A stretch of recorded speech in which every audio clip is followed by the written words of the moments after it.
Hello UPSC aspirants. ये video उन students के लिए है जिन्होंने अभी तक भी एनसीईआरटीज को स्टार्ट नहीं किया है या जो एनसीईआरटीज को रीड करना स्टार्ट कर चुके हैं और स्टिल वो कंफ्यूज है कि हमें कौन सी एनसीईआरटीज जरूर पढ़नी चाहिए।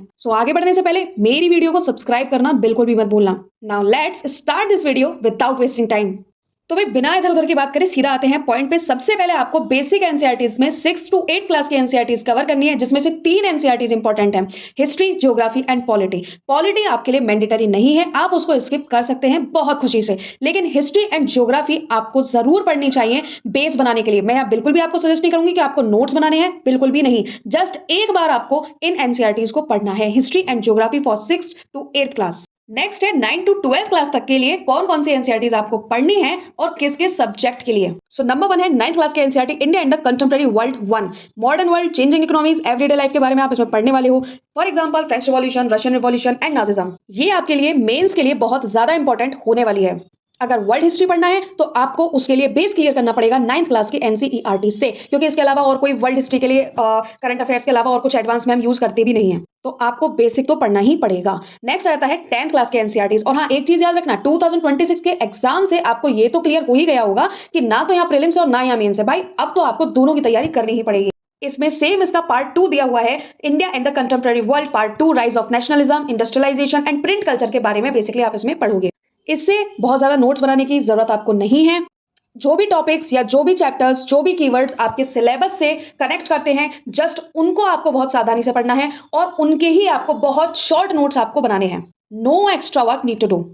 नाउ 11th क्लास के एनसीईआरटी में themes in world history book आपको जरूर ही पढ़नी है, क्योंकि इसमें अर्ली ह्यूमन सोसाइटीज के बारे में बताया गया है और मेंस में ये फेवरेट टॉपिक है। Early time to modern era को लेकर के इनडायरेक्टली कैसा भी क्वेश्चन पूछा जा सकता है, जो मैनी टाइम्स पूछा भी गया है।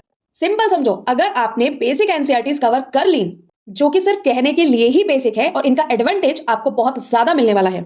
भाई आपका 60 to 70% सिलेबस यहां ही कवर हो जाएगा। क्यों? क्योंकि यहाँ पे जो मेन डिफिकल्टी आती है ना, जब आप एडवांस बुक को पढ़ते हो, 3 डिफिकल्टीज आती हैं, जिसमें फर्स्ट है टर्मिनोलॉजी। यानी कि अगर कोई बच्चा डायरेक्टली एडवांस बुक पढ़ता है, भाई सिंपल चीज है, उसके साथ ये प्रॉब्लम आने वाली है कि वो बहुत सारे टर्म से अवेयर नहीं होगा, क्योंकि वो जो टर्मिनोलॉजी है वो आपके बेसिक से कवर होगी। सेकंड कॉन्सेप्ट, जो कॉन्सेप्ट का बेस है वो आपको अपनी बेसिक बुक से ही मिलेगा, क्योंकि एडवांस बुक में कॉन्सेप्ट कम और फैक्ट ज्यादा दिया होता है, या स्टोरीज ऐसी दी होती है जो हमारे माइंड के ऊपर से चली जाएंगी। थर्ड पॉइंट है लिंकेजेस। आप जब बेसिक बुक पढ़ना शुरू कर दोगे तो वहीं से ही आपकी लिंकेजेस बननी शुरू हो जाएंगी। कैसे? अगर आप 6 से 12th क्लास तक की एनसीईआरटी पढ़ते हो हिस्ट्री की, तो आपको पता होगा कि 6 से 12th तक क्या क्या चीजें हुई हैं और किस सीक्वेंस में हुई हैं, क्या टर्मिनोलॉजी यूज हुई है, तो इसलिए आपको एडवांस बुक पढ़नी और भी इजी हो जाती है। ये एडवाइस मेरी अपने माइंड में रखना कि क्यों एनसीईआरटी इंपॉर्टेंट है और क्यों इन्हें पढ़ना चाहिए और कौन सी पढ़नी है। नेक्स्ट है 12th क्लास की हिस्ट्री। इसमें पार्ट 1, पार्ट 2, पार्ट 3 दे रखा है, ancient, medieval and modern. Modern करने की कोई जरूरत नहीं है, वो आप स्पेक्ट्रम उसके लिए एडवांस में पढ़ोगे, वहां पे आपका क्लियर हो जाएगा। एंशिएंट और मिडाइवल के लिए आपको सिर्फ ये 12th क्लास की एनसीईआरटी ही पढ़नी है। Now we will come to the geography. Geography में 11th क्लास की 2 मोस्ट इंपॉर्टेंट एनसीईआरटीज मैंडेटरी हैं करने के लिए। First is fundamentals of physical geography and second one is India physical environment. भाई अगर 12th क्लास के बारे में देखें तो 12th क्लास में ह्यूमन एंड इकोनॉमिक ज्योग्राफी के लिए, जो कि ऑप्शनल है पूरी तरीका से, अगर आपके पास टाइम है तो आप करना, और अगर आपके पास टाइम नहीं है तो कोई जरूरत नहीं है इन एनसीईआरटीज को करने की। बट फिर भी मैं ये सजेस्ट करूंगी, क्योंकि आपको सीक्वेंस, टर्मिनोलॉजी, कॉन्सेप्ट, लिंकेजेस पे काम करना है, तो आप एक बार एटलीस्ट इसकी रीडिंग ले लेना। ये 2 एनसीईआरटीज है, fundamentals of human geography and India people and economy. Polity के लिए क्लास 11th के एनसीईआरटीज में 2 एनसीईआरटीज है, Indian constitution network and political theory. दोनों ही इंपॉर्टेंट है आपके मेंस में, कॉन्सेप्ट्स में, ये आपके लिए बहुत हेल्प करने वाली हैं। वही 12th क्लास के एनसीईआरटीज की बात करें तो इसका पार्ट 1 है कंटेम्परेरी वर्ल्ड पॉलिटिक्स, जिसमें आप global political events and relations after world war second के बारे में आप पढ़ने वाले हो। ये पूरे तरीके से आपका मेंस में बहुत हेल्प करने वाला है। और अब आपको प्री एंड मेंस दोनों की प्रिपरेशन लेके चलिए, तो 60 to 70% आपका काम जो है वो यहीं खत्म हो जाएगा। नेक्स्ट है part 2, politics in India since independence. This book is not mandatory to do, because जो भी इसमें दिया गया होगा वो स्पेक्ट्रम में आपका कवर होगा। हाँ, अगर आपको अपने इंटरेस्ट के लिए और स्टोरीज पढ़ने के लिए, इंटरेस्टिंग बनाने के लिए चीजों को अगर आप पढ़ना चाहते हो तो आप पढ़ सकते हो, otherwise no need. Next one is economics.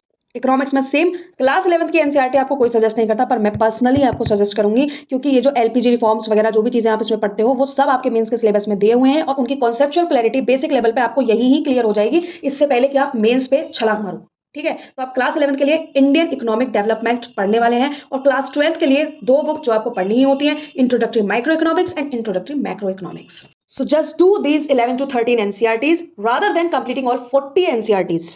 Now, in end of this video, I'll give you only one suggestion. Without any exception, just complete these all NCERTs with full focus and concentration. और अगर मेरी ये video आपकी preparation में थोड़ी सी भी आपको help करती है, so please subscribe my channel and thank you everyone.